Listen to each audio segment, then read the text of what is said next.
Hello friends, let's enjoy study with Pawan channel में आपका स्वागत है। आज मैं लेकर आया हूँ क्लास 8 का हिस्ट्री का चैप्टर नंबर 13। SCERT बोर्ड यानी बिहार बोर्ड का ये कंटेंट्स है। स्वतंत्रता के बाद विभाजित भारत का जन्म। देखिए, मैं इस वीडियो में केवल हाईलाइट पॉइंट को ही पढ़ूंगा क्योंकि जो एग्जाम में पूछ सकता है। तो ये स्टार्ट करते हैं अपने इस वीडियो को। इसमें पहला पॉइंट्स है कि बंटवारे की कीमत पर हमारे देश को 15 अगस्त 1947 ईस्वी को आज़ादी मिल गई। 2 सदियों का संघर्ष रंग लाया, पर आज़ाद भारत के सामने कई समस्याएं मुंह बाएं सामने खड़ी थी। पाकिस्तान से आए लगभग 1 करोड़ हिंदू सिख शरणार्थियों को बचाना था, उनके लिए रोजगार और आवास की व्यवस्था करनी थी। लगभग 500 देसी रियासतों को भारत संघ में मिलाना था। यह काम देश के प्रथम गृह मंत्री सरदार वल्लभ भाई पटेल के लौह इरादों से संपन्न हुआ। तो ये भी क्वेश्चन पूछ सकता है कि देश के प्रथम गृह मंत्री कौन थे उस समय जब भारत आज़ाद हुआ था। तो सरदार वल्लभ भाई पटेल थे। फिर नेक्स्ट आइए कि देश भर से चुनकर आए लगभग 300 प्रतिनिधियों ने दिसंबर 1946 से नवंबर 1949 तक गंभीर चिंतन मनन कर देश का अपना संविधान रच दिया, जिसे 26 जनवरी 1950 को लागू कर दिया गया। फिर नेक्स्ट आइए, नेक्स्ट पेज पर चलते हैं। बाद में भाषाई आधार पर क्या हुआ कि बाद में भाषाई आधार पर राज्यों के पुनर्गठन की मांग तेज होने लगी। जो भी इंडियन स्टेट्स थे वो अपना मतलब अलग राज्य की मांग करने लगे। जैसे अक्टूबर 1953 को आंध्र प्रदेश के रूप में एक नए राज्य का गठन हुआ था। ऐसा तेलुगु भाषियों के उग्र आंदोलन के कारण हुआ था। अच्छा, आप लोग कमेंट्स में बताना कि जो आंध्र प्रदेश में वो आंदोलन हुआ था अलग राज्य को लेकर, तो उस आंदोलन का नेतृत्व कौन कर रहे थे, आप लोग कमेंट्स बॉक्स में जरूर बताना। फिर सरकार ने क्षेत्रीय भाषा भाषियों द्वारा नए राज्य के गठन की मांग को देखते हुए राज्य पुनर्गठन आयोग का गठन किया।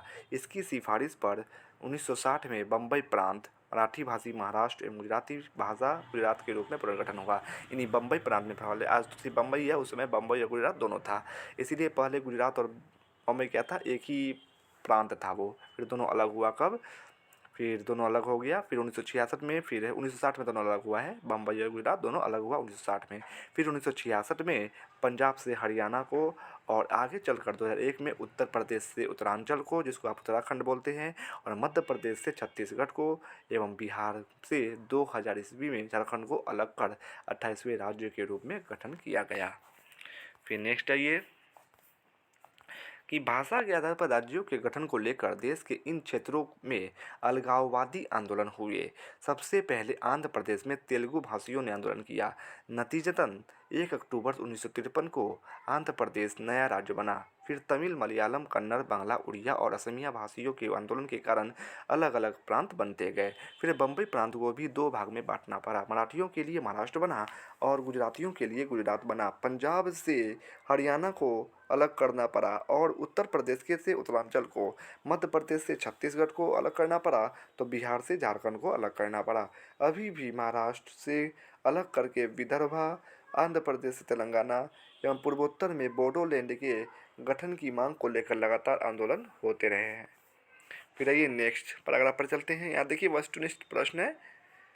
पहला क्वेश्चन है, वर्षों पहले हमने भविष्य को प्रतिज्ञा दी थी, किसके भाषण का अंश था? वर्षों पहले हमने भविष्य को प्रतिज्ञा दी थी, ये किसके भाषण का अंश है? तो ये जवाहरलाल नेहरू के भाषण का अंश है। फिर दूसरा है कि आज़ादी के समय भारत के पास कौन सी समस्या नहीं थी? तो नेतृत्व की समस्या नहीं थी। फिर तीसरा क्वेश्चन है कि इनमें से कौन सही नहीं है? तो भारत खाद्यान्न के क्षेत्र में आत्मनिर्भर था, ये सही नहीं है। चौथा क्वेश्चन है कि विभाजन के समय सबसे बड़ी समस्या क्या थी?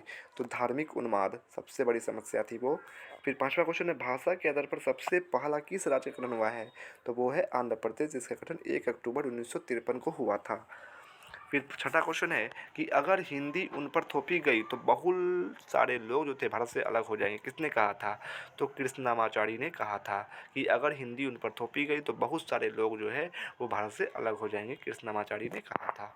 फिर संपूर्ण क्रांति का नारा किसने दिया था? तो जयप्रकाश नारायण ने दिया था जून 1974 में। फिर नेक्स्ट आइए कि भाषाई आधार पर राज्यों के पुनर्गठन का विरोध किसने किया था? तो भाषाई आधार पर राज्यों का पुनर्गठन का विरोध जो है उपर्युक्त दोनों, यानी कौन कौन? जवाहरलाल नेहरू और वल्लभ भाई पटेल ने दोनों किया था। फिर पोखरण 1 का परीक्षण किसके प्रधानमंत्रित्व काल में हुआ था? तो इस समय इंदिरा गांधी थी और पोखरण 1 में क्या हुआ था कि भारत का जो है परमाणु परीक्षण हुआ था, और उस समय भारत की प्रधानमंत्री कौन थी, तो इंदिरा गांधी थी। और ये हुआ था पोखरण कब, 1974 में हुआ था परमाणु परीक्षण। फिर नेक्स्ट है कि संविधान सभा के अध्यक्ष के रूप में किसने हस्ताक्षर किया था, तो राजेंद्र प्रसाद ने किया था। फिर नेक्स्ट आइए, योजना आयोग का गठन कब हुआ था, तो योजना आयोग का गठन सन 1950 में किया गया था। तो योजना आयोग का गठन 15 मार्च 1950 ईस्वी को जॉन मथई ने किया था, ठीक है। फिर आइए नेक्स्ट, देखिए यहाँ वस्तुनिष्ठ प्रश्न है। फिर तो आज़ादी के समय देश की आबादी कितनी थी, तो 34.5 करोड़ थी। फिर आज़ादी के समय देश पर देश के कृषि पर देश की कितनी प्रतिशत जनता निर्भर थी, तो लगभग 90% जनता निर्भर थी। फिर किसकी चुनौती को स्वीकार कर भारतीयों ने अपने संविधान के निर्माण को जिम्मेदारी संभाली, तो कैबिनेट मिशन की चुनौतियों को एक्सेप्ट किया, फिर उन्होंने क्या किया, फिर संविधान के निर्माण की जिम्मेदारी संभाली। चौथा क्वेश्चन है संविधान की प्रारूप समिति के अध्यक्ष कौन थे, तो डॉक्टर भीमराव अंबेडकर थे। फिर है पांचवा क्वेश्चन की संपूर्ण क्रांति नारा किसने दिया था, तो जयप्रकाश नारायण ने दिया था। फिर नीचे आइए, रिक्त कथनों की पूर्ति करें। कुछ लोग भारत को भी पाकिस्तान की तरह डैश केंद्रित राष्ट्र बनाना चाहते थे, लेकिन हमारे राष्ट्रीय नेताओं ने डैश के सिद्धांत को स्वीकार किया और सभी धर्म के लोगों का समान अवसर प्रदान किया। देखिए इसका आंसर यहाँ दिया हुआ है, पहला हो जाएगा धर्म और धर्मनिरपेक्षता, ठीक है। तो यानी कुछ लोग भारत को भी पाकिस्तान की तरह धर्म केंद्रित राष्ट्र बनाना चाहते थे, लेकिन हमारे राष्ट्रीय नेताओं ने क्या किया, धर्मनिरपेक्षता के सिद्धांत को स्वीकार किया। और धर्मनिरपेक्षता मतलब अलग अलग धर्म के लोग साथ मिलकर रहे, उसी को बोलते हैं हम धर्मनिरपेक्ष बोलते हैं। तो उस सिद्धांत को स्वीकार किया और सभी धर्म के लोगों को समान अवसर प्रदान किया। फिर नेक्स्ट है कि आज़ादी के साथ साथ विभाजन के कारण डैश उन्माद यानी धार्मिक उन्माद यानी सांप्रदायिकता ने लगभग संपूर्ण भारत को अपने चपेट में ले लिया था।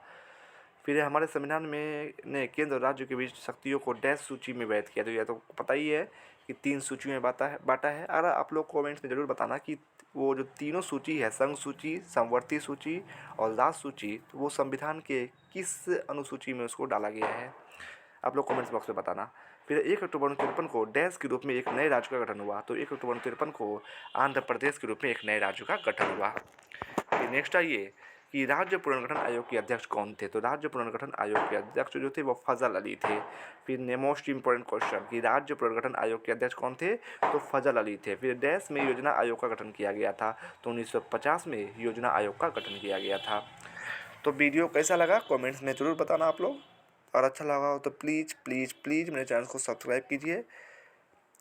बाकी मैं क्लास 6 का, 7 का और 8 का भी सारे सब्जेक्ट का वीडियो बनाकर अपने चैनल लेट्स एंजॉय स्टडी पर डाल चुका हूँ, आप वहाँ जाकर देख सकते हैं। Thanks for watching and subscribe for more videos. Look at the description box for more.